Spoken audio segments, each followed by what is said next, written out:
Il faisait très beau ce jour-là.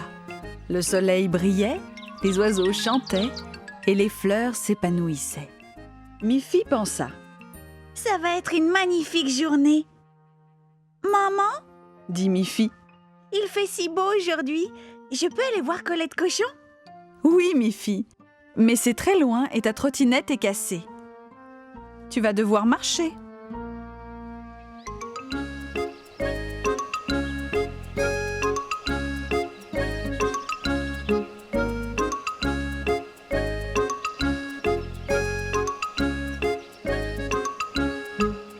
C'était en effet une longue marche et Miffy fut contente d'arriver enfin à la maison de Colette.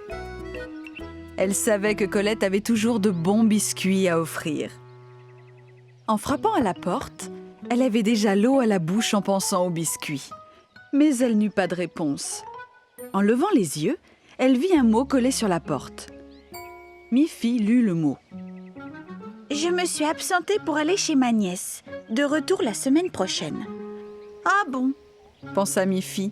« Que vais-je bien pouvoir faire par une si belle journée ?» Elle reprit le long chemin du retour. «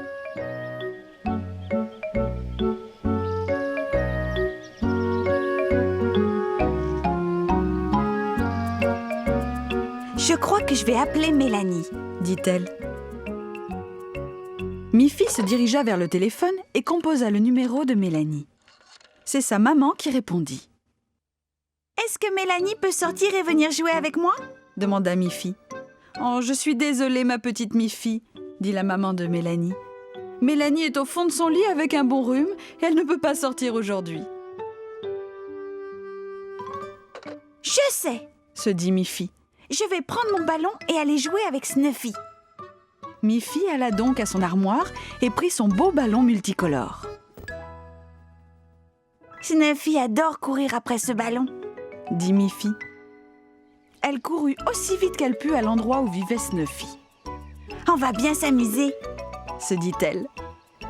Mais, arrivée sur place, elle trouva Snuffy allongé à côté de sa gamelle vide, à moitié endormie. Miffy devina que Snuffy venait d'avaler son repas.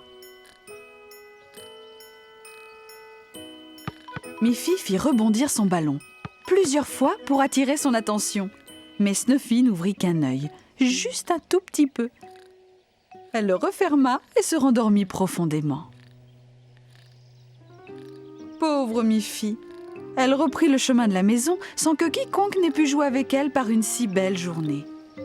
« Puisque c'est ainsi, je vais jouer toute seule, » se dit-elle. « Et je suis sûre de bien m'amuser. Je vais aller chercher mon cerf-volant. » Elle ressortit avec son superbe cerf-volant. Elle tenait bien fort la ficelle et courut à travers la prairie. Elle courut et courut encore, mais le cerf-volant ne faisait que retomber sur le sol. Il n'y avait pas de vent, pas même une petite brise, et le cerf-volant ne pouvait pas prendre l'air. Alors Miffy s'arrêta de courir. « Cette journée avait si bien commencé, » pensa-t-elle. « Mais après, tout est allé de travers. Je n'ai plus qu'à rentrer chez moi. » Dans sa chambre, Miffy choisit sur l'étagère son livre préféré. « Voilà quelque chose qui ne déçoit jamais, » dit-elle. « Un bon livre. » Miffy sourit en lisant une histoire très amusante. « Formidable !» se dit-elle. Elle n'était pas si mal que ça, cette journée, après tout. Chaque fois que Miffy passait devant la maison de Colette Cochon, elle ne pouvait s'empêcher d'admirer le magnifique pommier planté dans son jardin. En automne, les feuilles étaient dorées. En hiver, il n'y avait plus de feuilles du tout. Au printemps, de ravissantes fleurs blanches recouvraient l'arbre entièrement. Et en été, l'arbre était plein de petites pommes vertes. « Oh, Colette !» dit Miffy un jour d'été. « J'aimerais tellement goûter une de tes pommes. »« Pas encore, ma petite Miffy, » dit Colette. « Les pommes sont encore trop petites, vertes et dures. Il faut attendre encore un peu. Quelque temps plus tard, en passant à nouveau devant chez Colette, Miffy vit que les pommes étaient plus grosses et avaient changé de couleur. Moitié verte et moitié rouge. Aujourd'hui, je peux goûter une de tes pommes, Colette? Demanda Miffy. Pas encore, Miffy, dit Colette. Les pommes doivent être toutes d'un beau rouge avant de pouvoir les manger. Miffy était très impatiente. Attendre, toujours attendre. Elle aurait tellement aimé goûter une de ces pommes. Bientôt, toutes les pommes devinrent grosses et d'un beau rouge. Mais les oiseaux aussi aimaient les pommes rouges. Colette se dit « Il est temps de ramasser ces pommes avant que les oiseaux ne les dévorent. » Ce jour-là, Miffy rentra très vite chez elle après l'école, en espérant que les pommes de Colette seraient enfin prêtes à être dégustées. L'eau lui venait à la bouche en pensant au goût délicieux que ces pommes devaient avoir. Elle était impatiente d'arriver chez Colette. Le pommier était bien là. Mais quoi? Il n'y avait plus aucune pomme sur l'arbre. Toutes ces magnifiques pommes avaient disparu. Miffy se précipita à la porte et frappa. Mais Colette n'était pas là. « Qui a bien pu prendre les pommes de Colette ?» se demanda Miffy. Elle regarda au travers de la fenêtre de la cuisine. Il n'y avait pas de pommes sur la table. À ce moment-là, Colette arriva. « Oh, Colette !» s'écria Miffy. « Quelqu'un a pris toutes les pommes de ton pommier. Maintenant, je pourrais même pas en goûter une seule. » Colette dit « Je me suis absentée pour aller acheter du lait. Veux-tu entrer et partager un verre de lait avec moi ?» « Avec plaisir, Colette, » dit Miffy. « Mais que vas-tu faire pour les pommes ?»« Eh bien, entrons. J'ai peut-être une surprise pour toi, Miffy. » Elles entrèrent dans la maison. À peine avait-elle ouvert la porte que Miffy sentit une odeur délicieuse. Une bonne odeur appétissante venant du four. Que dirais-tu d'une belle part de gâteau aux pommes pour accompagner ton verre de lait ? Alors, Colette ouvrit le four et sortit un énorme gâteau plein de délicieuses pommes chaudes. Elle posa le gâteau sur la table. Il était superbe et son parfum délicieux. Miffy fut surprise, mais aussi très heureuse. Enfin, elle allait pouvoir déguster ces belles pommes rouges dont elle rêvait.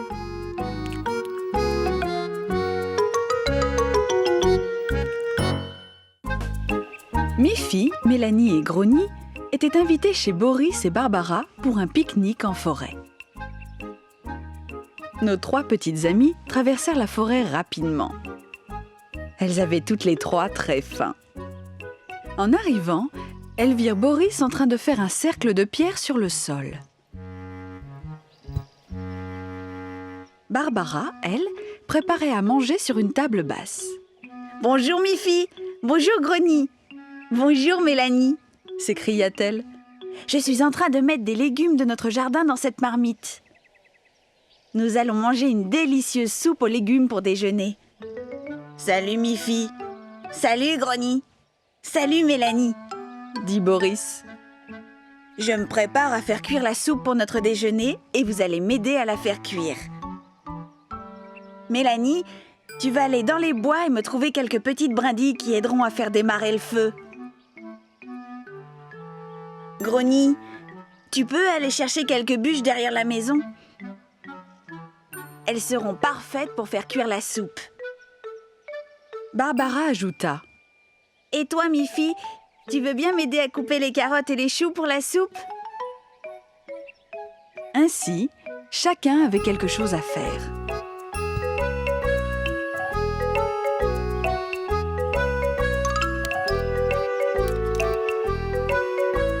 C'était amusant, mais elles avaient de plus en plus faim. Quand tout fut préparé, elles s'aperçurent qu'il manquait encore une chose essentielle. « Nous avons oublié de mettre de l'eau pour cuire les légumes », dit Barbara.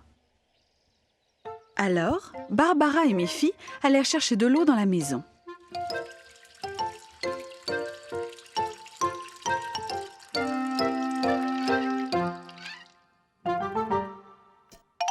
Une fois la marmite remplie, elles la rapportèrent à l'extérieur. Elles posèrent la grosse marmite pleine d'eau et de légumes sur le feu.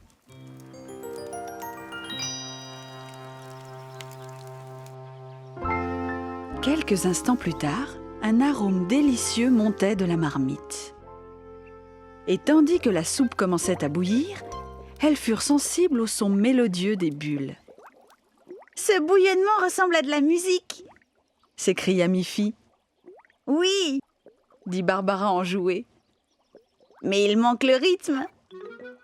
Et elle se mit à tambouriner sur la marmite avec une spatule en bois. Cela donnait un son de clochette. Alors, Mélanie frappa du pied sur le même rythme. Et Grogny prit 2 baguettes de bois et commença à les faire cliqueter. « Je vais aller chercher mon banjo !» dit Boris. Et il se précipita dans la maison. Quand il revint, grattant son banjo, Miffy se mit à danser. Alors, tout le monde l'imita autour de la marmite.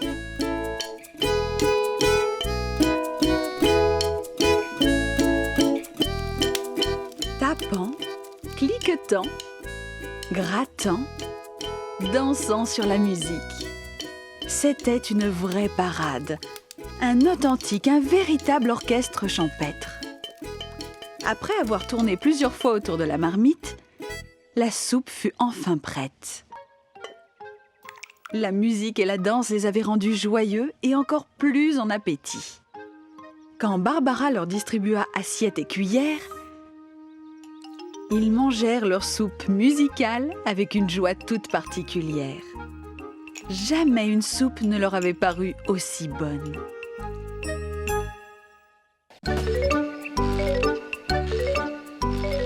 Miffy et Agathe s'amusaient beaucoup dans le parc. Regardez-les monter et descendre sur la bascule. Elles riaient de bon cœur, en montant, en descendant. Soudain, Snuffy arriva en courant pour jouer, elle aussi.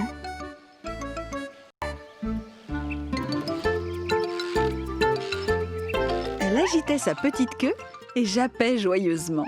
« Regarde, Miffy !» dit Agathe. « Snuffy voudrait bien monter aussi sur la bascule. »« Non, non !» dit Miffy. « La bascule n'est pas faite pour les chiens, Snuffy. Tu as assez de place pour jouer. Tu risques de tomber si tu montes là-dessus. » Miffy et Agathe en avaient assez de la bascule. Elles se dirigèrent vers le manège.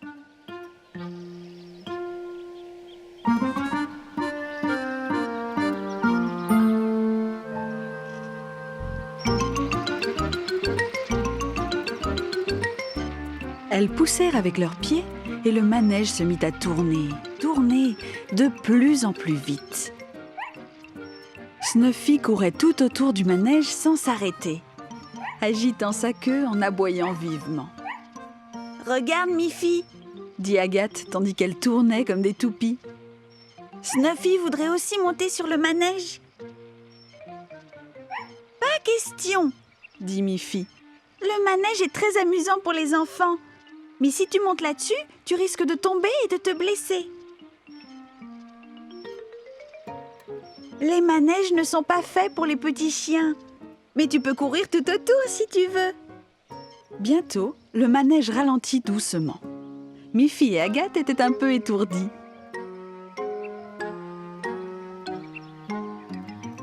Mais Snuffy voulait encore jouer et elle tenta de grimper au sommet du toboggan. Elle n'arriva pas à tenir l'échelle et elle tomba sur le sol en geignant doucement. « Oh, Snuffy !» dit Miffy. « Est-ce que tu t'es blessé ? Un toboggan n'est pas fait non plus pour les petits chiens, tu sais. Tu dois être plus prudente dans le parc. »« Reposons-nous un peu, » dit Agathe.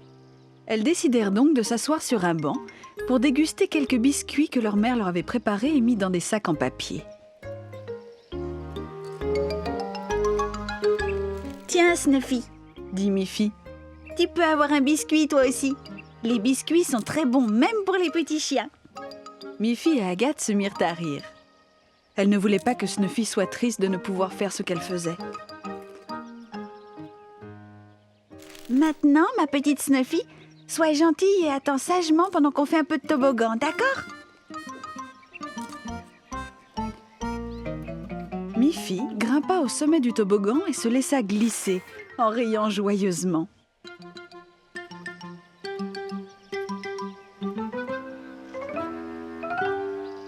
Puis, Agathe grimpa aussi et se laissa glisser. Cela la fit rire aussi. Et tandis qu'elle riait, Snuffy s'élança et grimpa au sommet du toboggan, sans tomber. Non, Snuffy, non! S'écria Miffy. Tu dois être prudente. Les toboggans ne sont pas faits pour les petits chiens. Alors Snuffy fit quelque chose d'incroyable. Elle s'assit et se laissa glisser le long du toboggan et atterrit doucement sur un tapis de sable au pied du toboggan. « Tu as réussi! » s'écria Agathe. « Tu as réussi! » s'écria aussi Miffy. « Tu es vraiment un petit chien très malin, Snuffy! » C'était un jour d'hiver, au ciel d'un bleu clair et limpide. Miffy dormait encore dans son lit douillet et chaud quand les premiers rayons du soleil apparurent. Miffy fut réveillée par le gazouillis d'un oiseau, juste devant sa fenêtre. Qu'il est joli ce chant d'oiseau! Pensa Miffy. Il doit être très heureux et profiter de la belle neige qui couvre la prairie. J'aimerais bien être dehors moi aussi.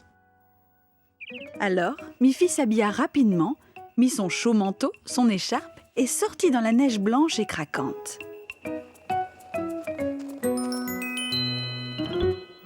Le petit oiseau était encore là, planté dans le jardin de Miffy. « Quel heureux petit oiseau !»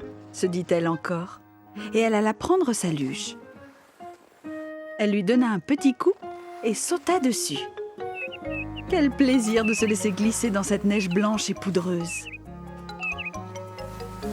Miffy entendait toujours le pépillement de l'oiseau, même plus fort qu'avant. Elle se retourna et vit que l'oiseau sautillait derrière elle. « Ce petit oiseau aime aussi la neige, » pensa Miffy. « Il veut me tenir compagnie. » Mais Miffy devait changer d'orientation et remettre sa luge en direction de sa maison. Elle n'avait pas encore pris son petit déjeuner. L'oiseau fit la même chose et continua à la suivre en sautillant. « Ce petit oiseau a l'air de tenir à moi, » pensa Miffy. « Il veut me suivre partout et chanter pour moi où que j'aille. » Maman Pompon appela Miffy. « Dépêche-toi, Miffy! Tu n'as plus le temps de jouer, il faut aller à l'école.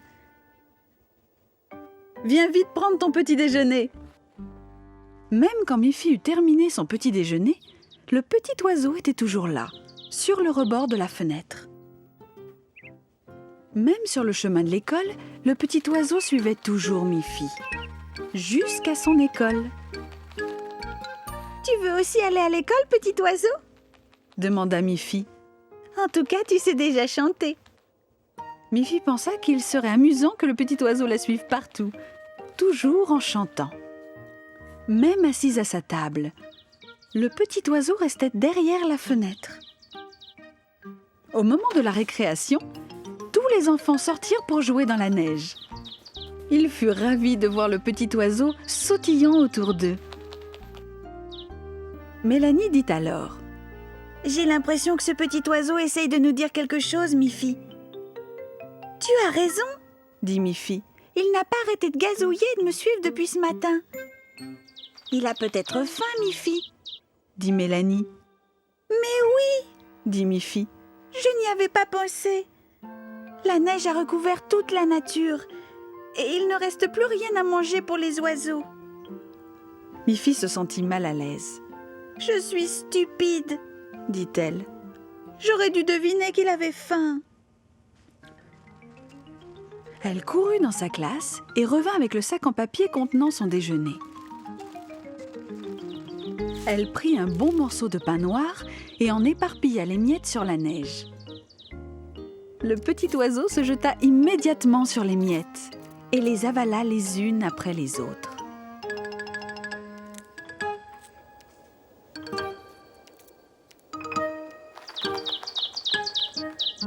Alors seulement, il battit des ailes et s'envola.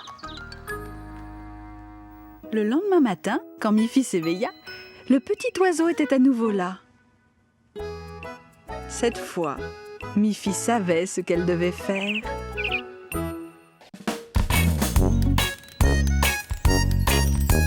Miffy court et c'est la joie.